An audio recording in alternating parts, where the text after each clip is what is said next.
Hello, my name is Daniel Urquia. I was born in Honduras, Tegucigalpa in 1976.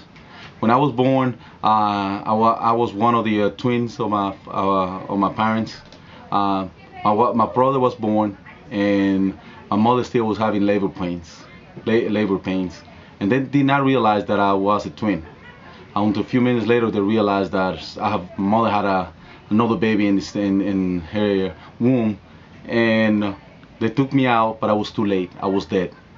And after a few minutes later, they revived me. And then 3 months later, they kept me in the hospital for a while. And I believe that's the first time I actually met Jesus Christ in heaven, I guess. But I strongly believe God had a big purpose in me.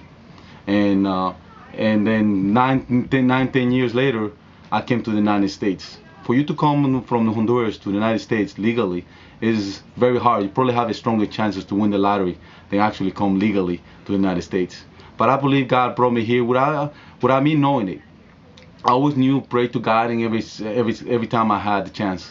But I met Jesus Christ at age 33, and it's funny. I look at it very funny right now that Jesus Christ died at age 33, and I got saved at 33 years old. I never knew Jesus until 33 years old.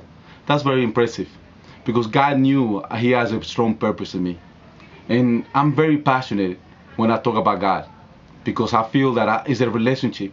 The relationship with Him is like a church with my own son. I take time, dedication, and He gives 100% as a father. And then as a son, you don't give 100% until later on you realize, wow, my father did all this for me.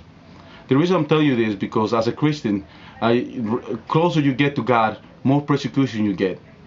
One of the persecution I got was at work. I'm one of the instructors in the United States Army, and I mentioned God in my classroom.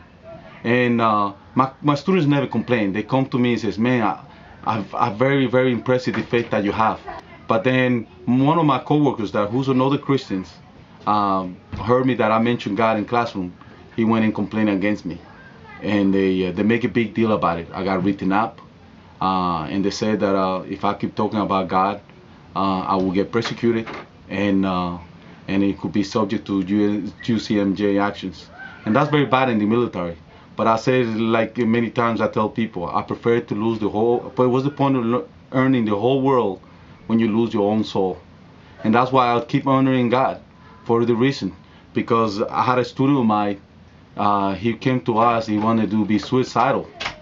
And I see him every day in the Lincoln Trail. And every single day I went and talked about Christ. And then 3 days later, he called me on the cell phone. He told me, Daniel, I want to tell you to let you know that I want to take Christ in my heart and as my Savior. If I would be afraid from these people to take my rank away because I mentioned God in classroom, that person, God will never use me for His own glory. That's why don't be afraid, because God is the one that takes everything away. And then this is what it really impressed me. About 3 weeks ago, I had a dream that supervisor that who wrote me up that time. He told me very clearly he was going to persecute me, write me up again, and he was complaining, is this only a dream? And then it's a general officer, a female, who was in front of me. She says, aren't you? I want to talk to you. And this is a dream. And he came and says, let you know that I'm a Christian. Don't worry about this person. I'll take care of it. But just make sure you stay quiet. That was about 3 weeks ago that happens. About last week, Monday afternoon, I found out that the same person was going to write me up for something else that he found. I mean, this is what it really matters. I said, I need myself to God. I say, holy, holy, holy is your name, Father. Holy, holy is your name. And I'm glad I'm serving Him as my Lord and Savior. Because what I'm going through is nothing that He went through. That's why I tell all the Christians, everything you do, God sees. Just don't lose your hope. Because God is there for you all the time. He will never let you fail. Because when God is with you, who could be against you?